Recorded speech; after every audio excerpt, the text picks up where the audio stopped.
আসসালামু আলাইকুম।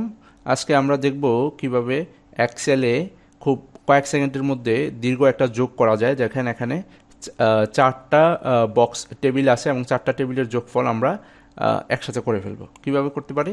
সো কন্ট্রোলে প্রেস করলাম।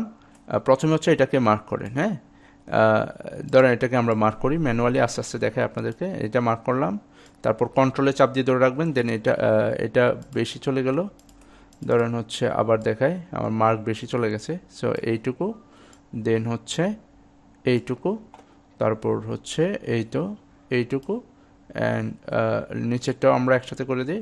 এইটুকু দেখেন আমি চারটা মার্ক করলাম। এখন জাস্ট অল্টার এবং ইকুয়াল একসাথে প্রেস করি, দেখেন সব যোগফল হয়ে গেছে। ঠিক আছে, যেটা আমাদের সাম দিয়ে প্রত্যেকটা ম্যানুয়ালি করতে হইতো দেখেন। এবং এখানে দেখেন এটা দিয়ে দেখাচ্ছে কেন? কারণ সেলটা একটু ছোট করা, আমরা একটু বড় করে দিই। দেখেন এখন আর দেখাবে না। দেখেন এটা যেটা আমরা ম্যানুয়ালি করতাম প্রত্যেকটা সাম দিয়ে, এটা কিন্তু আমাদের এখন কয়েক সেকেন্ডে হয়ে গেল। সো এইভাবে আমরা কয়েক সেকেন্ডে যত যোগফলই থাকুক আমরা করে ফেলতে পারি অল্ট এবং ইকুয়াল শর্টকাট দিয়ে। ধন্যবাদ সবাইকে।